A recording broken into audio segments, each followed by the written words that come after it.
સુરતના નવરાછા વિસ્તારમાં આવેલ કૌશલ વિદ્યાભવનના વિદ્યાર્થીઓએ ધોરણ 10ના પરિણામમાં મેદાનમાં આવ્યું છે. કૌશલ વિદ્યાભવનનું ધોરણ 10નું 99.60% પરિણામ જાહેર થયું છે.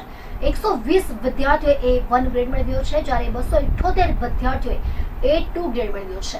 ગુજરાત બોર્ડનું ધોરણ 10નું આ વર્ષે રેકોર્ડ બ્રેક 83.8% પરિણામ જાહેર થયું છે. ગત વર્ષ કરતા વર્ષે 0.52% પરિણામ વધુ આવ્યું છે, જેમાં વિદ્યાર્થીઓનું પરિણામ 79.56%, જ્યારે વિદ્યાર્થીનીઓનું 87.24% પરિણામ આવ્યું છે.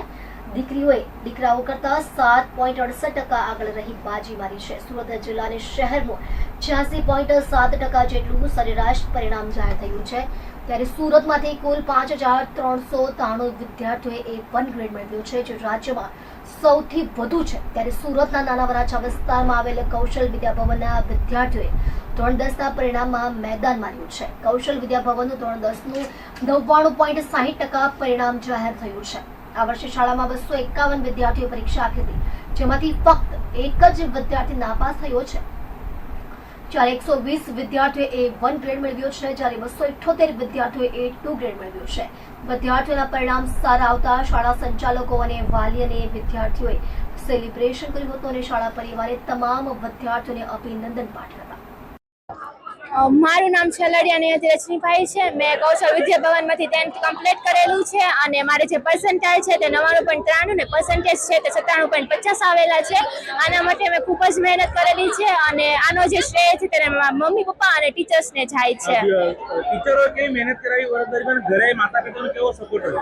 ટીચર ખૂબ જ અમારી પાછળ મહેનત કરેલી છે અને એને પણ એનું પરિણામ મળેલું છે અને પપ્પા અને મમ્મીએ પણ અમને ખૂબ જ સપોર્ટ કરેલો છે, ત્યારે અમે અહીંયા પહોંચ્યા છીએ. માતા પિતા શું કરે છે? પિતા એટલે પપ્પા શું કામ કરે છે? ડાયમંડ. મારું નામ કોઠિયા ખુશી છે. હું ધોરણ 10 કૌશલ વિદ્યાભવનમાં પાસ આઉટ કરેલું છે. મારે 99.91% આવ્યા છે અને 97.33% આવેલા છે. આ વાતનો શ્રેય મારા સર, ટીચર, મારા પેરેન્ટ્સ અને મારા ફ્રેન્ડ્સને આપવા માંગુ છું. આ જે અમારા વર્ષ દરમિયાન અમને ટીચર્સે મહેનત કરાવી છે એ લગભગ અમને ક્યાંય ન મળી શકે એવી મહેનત હતી. સર ટીચરે બહુ જ સારો સપોર્ટ કર્યો, એ જ રીતે માતા પિતાનો પણ ઘરેથી બહુ સપોર્ટ રહ્યો છે.